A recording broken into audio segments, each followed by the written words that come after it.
Okay, trivia time. Who said the following? The greatness of a nation can be judged by how it treats its weakest member. Know who it is? Do an online search, and the number one answer from Lord Google, from whom all information flows, is Mahatma Gandhi. Nice try, but no sources are cited, and it's not found in any of Gandhi's known writings or speeches. Perhaps you thought of Martin Luther King, or Nelson Mandela, or Frederick Douglass, and I can see why. Chances are you did not think of Pol Pot, or Joseph Stalin, or Saddam Hussein, or any of our more recent authoritarian figures.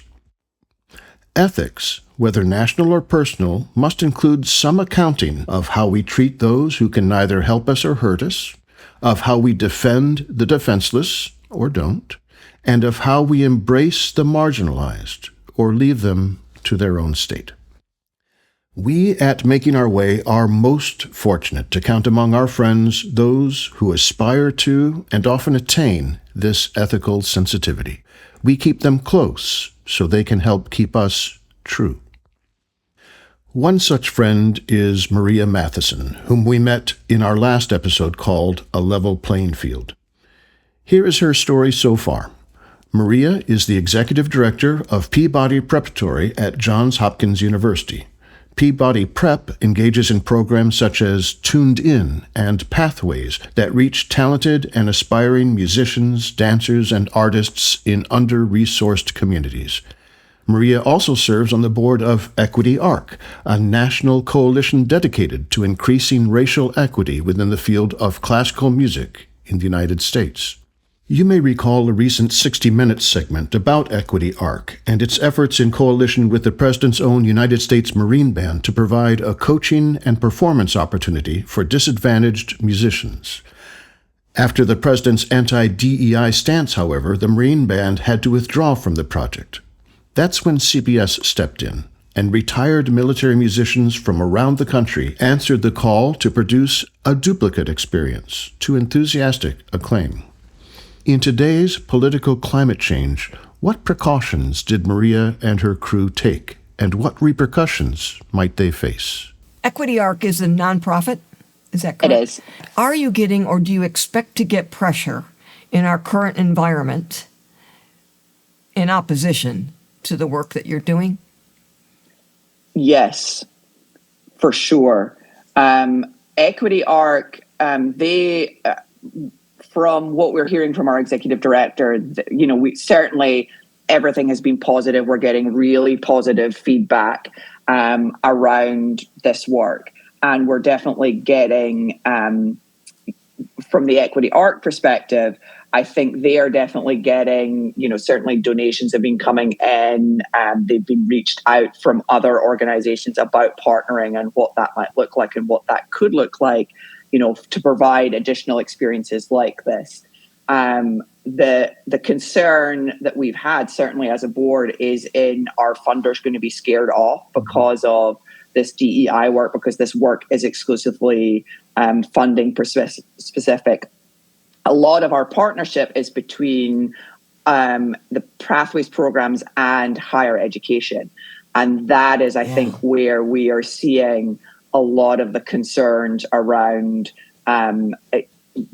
Equity Arc and for our student population. I know, for example, in order for our students to participate, we definitely had to run that up the flagpole here at Peabody and at Johns Hopkins, because Johns Hopkins is on a list of 10 schools that they are very closely looking at.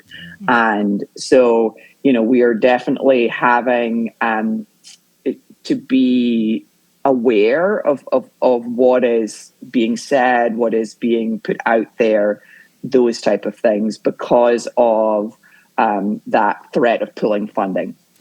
It was a dark week this week for academia, and we watched what happened with Columbia. University of Michigan just this week got rid of their DEI, which was devastating to me, because that was a large part of what made that university what it is. And I can see that as your kids want to go on to college, this will be something that impacts them. So I just didn't know. I know you don't know yet probably how to move forward with that, but I'm very much hoping that collaboration and bravery will lead toward the ability to continue this work.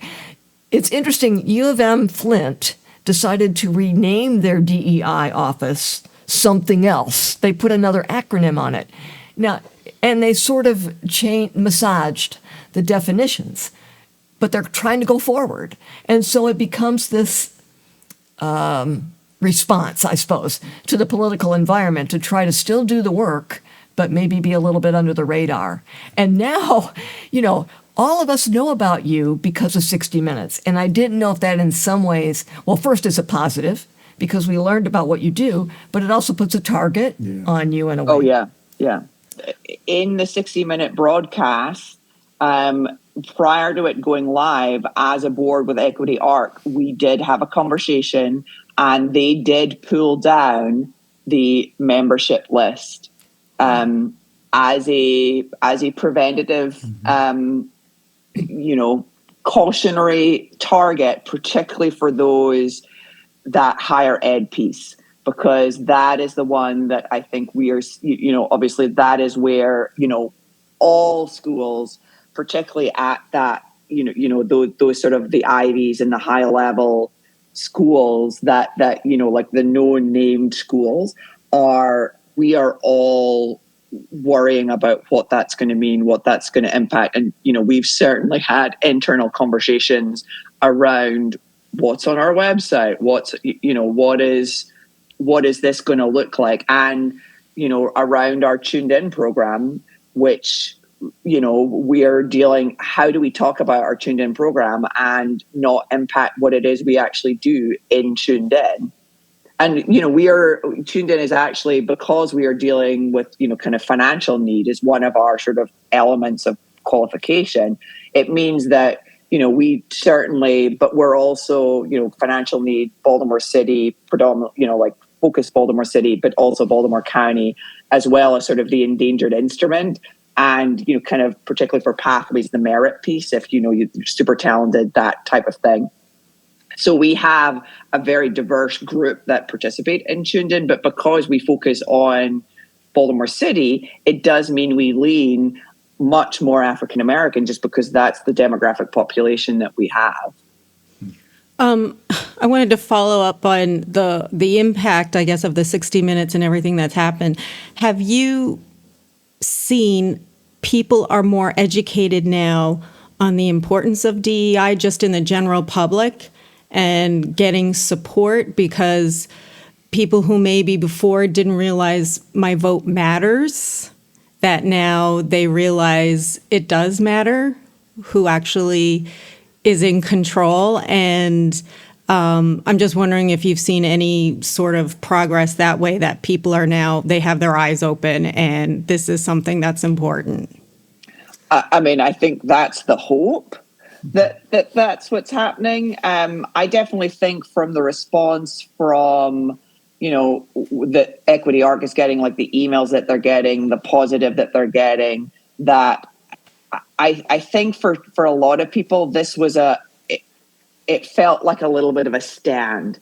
And I think that's where we're all sort of, I don't know about you all, but I kind of feel a little debilitated and like, where is my stand? Yeah. Like, can I stand? Is there something I can get behind that states that this is not okay? Yeah. And that's what I'm hoping, is that something like this helps inspire that doing something can be impactful. Like obviously on the kids who participated, the military musicians who participated, but that sort of broader audience of, actually, because this was cancelled because of the DEI connection, that's not okay, and I'm hopeful that helps spark something. I'm also a realist that, we are in a time where keeping everyone off kilter and not being able to formulate behind something, a movement, we're not quite there yet. Yeah. And I think that's kind of the reality of where we are. But I'm hoping that people who watch 60 Minutes and, you're, I guess, middle America or somewhere where this maybe not even something they particularly thought about as to why this was important, that it maybe sparked a conversation. Yeah, it just seems like we have to keep reminding people why this is happening and where it's coming from, because it's so easy, as you know. What is it? America of amnesia? Is it what that we need to keep making those connections and saying, this is why your vote matters. This is why this is happening. I know I'm like a receptive audience for the 60 Minutes program. Yeah. But for me, it was nothing but joyful. It was this moment of encouragement that first, you were able to do it. Second, all these people came together because of what had happened and made and their being there was a statement, both about, I got emotional watching it because nonetheless, I'm seeing Maria in the audience, which was an awesome moment. I said, Rob, there's Maria. And so it kept going back to you. It was awesome. But, every statement that was made to me reinforced, wait a minute, there are things we can do. And I need that right now because it's very hard to find that thing that we can do. So we do this podcast and have an audience of, small, but at least we have a chance to have a say and to present topics that may push people a little outside of their comfort zone. Yep. We've all been at this table been impacted by music in our lives in the most profound ways. And the richness that it brings, the camaraderie that it brings, the way that it helps in all the other areas of your education. So she was warned, she was given an explanation, nevertheless, she persisted. I'm telling you, that's the best quote I know for you, and I love that it's on your Facebook page. You've had your own challenges as a female musician. You persist, and I don't know what keeps driving you, but it's impressive. Well, thank you. I really appreciate that. That's super kind of you to say, but I think it's just, I'm so passionate about this work. I'm so passionate about being able to provide opportunity. I view it as my life's work is to pass on the gift of music and to pass it on to the next generation, and to share that passion with other people and to ensure that this is something, this being a musician has offered me these amazing opportunities, and for me being able to gift that to musicians that follow behind me or to musicians that I work with in other ways, that is really I view that as my life's work. That's awesome. We'll return to Maria in just a moment, but while you've been listening, I've been researching this quote, "The greatness of a nation can be judged by how it treats its weakest member." I found something close from the 1976 Democratic National Convention in a speech given by Senator and former Vice President Hubert Humphrey, where he says the following: "The ultimate moral test of any government is the way it treats three groups of its citizens. First, those in the dawn of life, our children. Second, those in the shadows of life, our needy, our sick, our handicapped. Third, those in the twilight of life, our elderly." That's good. That's solid. And I have the transcript. But here's another Gandhi Google result. Quote, "The greatness of a nation and its moral progress can be judged by the way its animals are treated." Again, a nice sentiment. But again, it doesn't appear with any cited sources, although some have made some nice-looking memes with it. I think the internet is broken. I'll keep looking. Where are we with Maria? By the way, aren't you impressed with her high ideals and professionalism? I know I am. But hold that thought. Could there be a tell-all book in the offing revealing her darker side? Why, yes, there could be. In fact, I think she's writing it herself. Let's listen. Were you in Oklahoma when Jim was in Texas? Yes, I was. Okay. Did you ever call each other just to shed a tear about the old homeland? So anytime we got together, there was always a I just a wee, oh, how are you, oh, bro, did you, like a wee, just a wee touch in. And funnily enough, I work with the conductor of our children's chorus is a woman named Doreen Falvey, and she is Scottish too. So, but in my interview, when I interviewed for the job, Doreen was on my committee, and the first 5 minutes of the conversation were Doreen and I going, "Oh, did you know that? Oh, aye." And everyone else in the room was going, "We have no idea what the two of them are talking about. Absolutely nothing about what they were talking about." Yeah. Well, see, this is the thing. As soon as I mentioned Jim Anderson, everything after that, I didn't understand a thing you said. What did she say? I don't know. The same thing happened with Dee. When she calls her mom, her actual speaking cadence comes out. And it was like, absolutely. Wow, you just left Baltimore for a while there. I did. I do tell my colleagues here, you can tell how annoyed I am by the Scottishness of my accent. There it is. So, like, so generally I do have, it's much flattened and a little, there's not as, there's a little American, in my accent. The minute I talk to my family or I get annoyed or even excited, it's the accent just comes straight back. Why do you wear your watch on your right wrist? I don't know why I do it on my right wrist, but I have always done it. I'm right-handed, but I have always worn it on my right wrist. Okay. It was just much more comfortable for me for it to be on my right wrist and not my left wrist. I thought maybe your video was reversed, but then I saw the clock in the background, and that was going the correct way. So I thought, okay, it's on her right wrist, and then the stem. It's an Apple Watch, right? It is, and the stem is going away, which would make it very awkward, but that's okay. I'm 2 generations away from Scotland myself, so I may not understand these things. So Maria's in the news. Now, Maria can be in the news for a lot of things.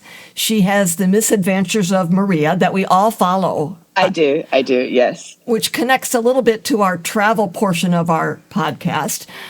Whenever Maria goes on a trip, I like to look and see how she's getting from here to there, because it's never a straight line. I am the goddess of misfortune when it comes to travel. If it can go wrong, it will go wrong. And it is always an adventure. It's something that there is always a story. It doesn't matter, even if I am taking the simplest of trips, there will be a story. But see, I love that. I love that you still get back on the plane every Christmas, Maria. And you go back home. I don't know. It's amazing to me. It is. And, at this point, my arsenal for being able to pull when things go wrong is fairly stacked at this point. So I have, stranded at an airport, or your flight has canceled and you now have no way to get to where you're going, or, just random stuff, luggage never appearing, those type of things. Just, I have a whole selection of things in my toolbox that I can pull from. Well, and then now you have a relatively new to you home within the last year, which has its own, series of adventures. Wee Blue is she's 100 years old and she's a cantankerous old girl, and she has definitely seen some things. So for a while, the travel gods had sort of calmed down a little bit to allow the house gods to ramp up. For example, I was in the house for less than a month and my basement flooded. And I've had plumbing disasters. I've had all sorts of just misfortune in this house. Like things that you're like, what in the world is happening with this house? I can't. So. Well, and Maria always has a wee man to come and take care of her problems. Uh-huh. I do, yeah. So anybody who comes to fix something is a wee man or a wee woman. So the wee man comes to fix. And occasionally, if I'm really unfortunate, I'll have multiple wee men. Like, I try and stack them so I can work from home. And then the wee men all come and do whatever it is they're going to need to do. So, yeah. Oh, okay. One more thing. We may or may not, we'll have to, you decide if you want this in there. Your wee Jesuses, explain that. What the heck? So one of the things I have loved since I came to the United States was there's a culture of sort of tacky like cat. Really? And from when I lived in Oklahoma, one of my great joys, at Christmas time was to drive around and find the tackiest Christmas light display. Like that is a glorious evening of entertainment for me right there. I just love it. I just love it.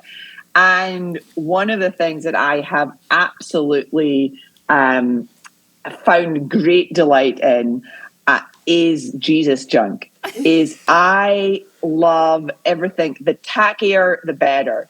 This is how we're going to celebrate our Lord and Savior, as praying hands or a Jesus Saves piggy bank, or like it fills me with so much stinking joy that it just, like, if I go into a shop and I see it, I don't care how much money it costs, I will buy it.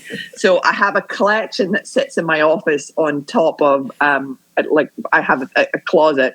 And then people, because they know I love Jesus junk, if they see something, will start to send me. In fact, I've got somebody sent something in the post, and I had, to this day, I do not know who sent me 2 little key rings of Jesus junk key rings. It was Jesus Saves, and it was him being a goalkeeper.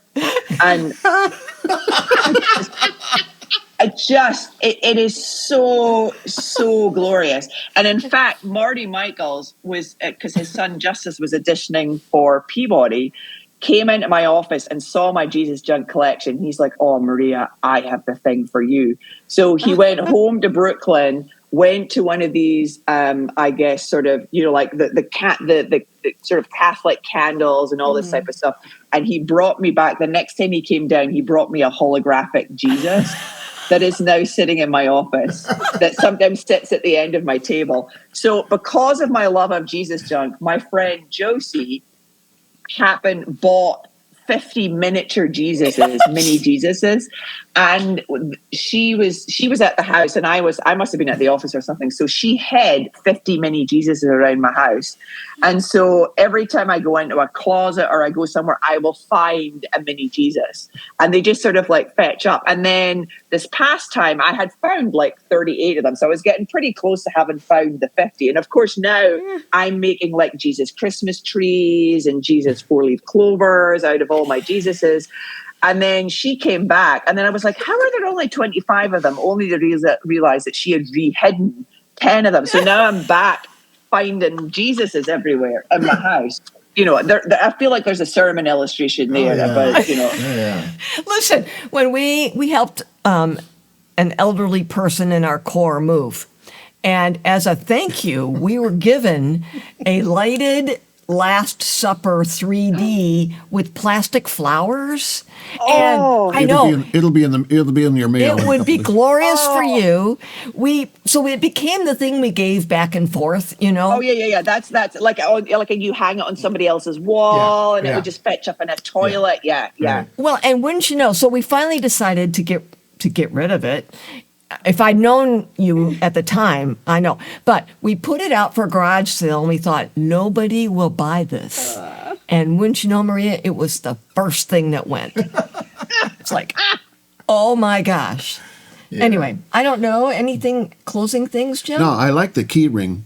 The Jesus key ring. When I was a kid, there was a bumper sticker, Jesus saves, but Esposito scores on the rebound. That might not mean anything to her. That's a hockey joke. Hockey joke. Yeah. This has been such a joy to talk to you.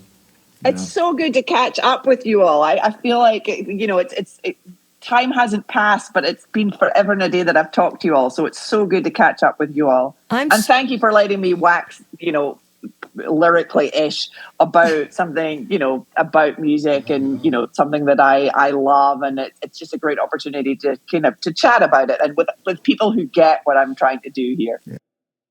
As I noted at the conclusion of our last episode, Maria is now making her way to a new venture. At the end of May, Maria takes the helm as Executive Director for the Choral Arts Society of Washington. We should note that the Choral Arts Society's primary performance venue is the Kennedy Center for the Performing Arts. Well, Maria, out of the frying pan, Finally, an update on my search for whomever said the greatness of a nation can be judged by how it treats its weakest member. I've found nothing. It's not my fault. We'll find whomever is responsible for this editorial slip-up and let you know. As Hubert Humphrey also said, to err is human, to blame someone else is politics. Until next time.